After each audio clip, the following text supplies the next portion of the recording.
विभाग में स्थान भी नहीं दिया गया। आपको मालूम होना चाहिए कि हम लोगों ने तमाम लोगों ने डीएम के यहाँ स्वीकृति मांगी थी कि गर्दनी बाग में जो धरना प्रदर्शन करने का, लेकिन पंचायत के चुनाव को लेकर के धरना प्रदर्शन की वहाँ इजाज़त नहीं मिल पाई। इसलिए हम यहाँ जो है कि अपने मुख्यालय में बैठे हैं। लंबे समय से कांग्रेस पार्टी एक विपक्ष की भूमिका निभाते हुए जनहित के मुद्दे को उठाती रही है और लंबे समय से आपने देखा कि कृषि कानून को लेकर करके कई हमारे किसान जिनकी सैकड़ों लोगों की जानें भी चली गई, वो अपनी आवाज़ उठाती रही है।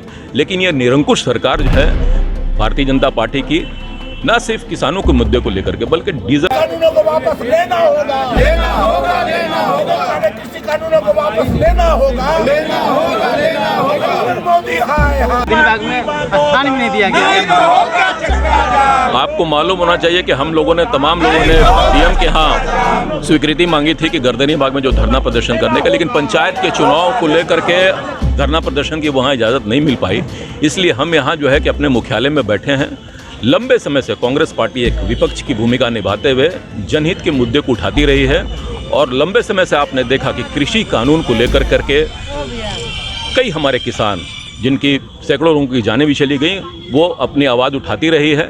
लेकिन ये निरंकुश सरकार जो है भारतीय जनता पार्टी की, न सिर्फ किसानों के मुद्दे को लेकर के बल्कि डीजल और पेट्रोल के दामों में जिस तरह से बढ़ोतरी हुई है, जिस तरह से बेरोजगारी में आपने देखा कि बढ़ोतरी है, देश का जीडीपी गिरा है और इसके अलावा केंद्र की तमाम विफलताएं, चाहे वो नेशनल इशू हो, इंटरनेशनल इशू, इन तमाम बिंदुओं को लेकर के हम जो है कि यहाँ धरना प्रदर्शन कर रहे हैं और आने वाले समय में इसकी धार आपको और भी तेज दिखेगी। आगे की रणनीति क्या होगी? निश्चित रूप में हम दबाव बनाने की कोशिश कर रहे हैं और विपक्ष का ये काम होता है, न सिर्फ बिहार में बल्कि आपने देखा कि केंद्र में भी राहुल गांधी जी, सोनिया गांधी और तमाम हमारे विपक्ष के नेता आवाज़ उठाते रहे हैं। केंद्र सरकार को हम मजबूर करना चाहते हैं, उनको बताना चाहते हैं कि जो ये कृषि कानून है इसको अविलंब वापस करें। जो अन्नदाता है उनकी आवाज़ों को समझना चाहिए।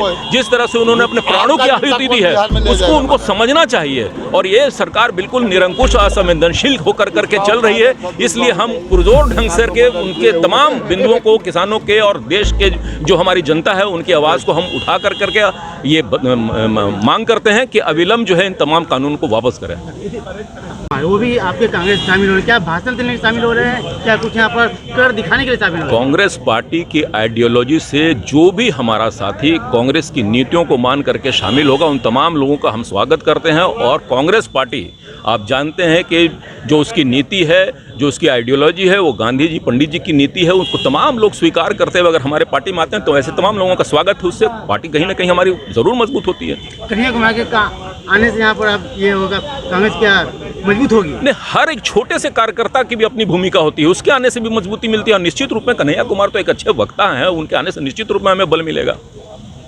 रिपब्लिकन न्यूज से जुड़ने के लिए सब्सक्राइब बटन दबाकर चैनल को सब्सक्राइब करें। नोटिफिकेशन प्राप्त करने के लिए यहाँ बेल को दबाएं। वीडियो अच्छा लगे तो लाइक करें और दोस्तों के साथ शेयर करना ना भूलें।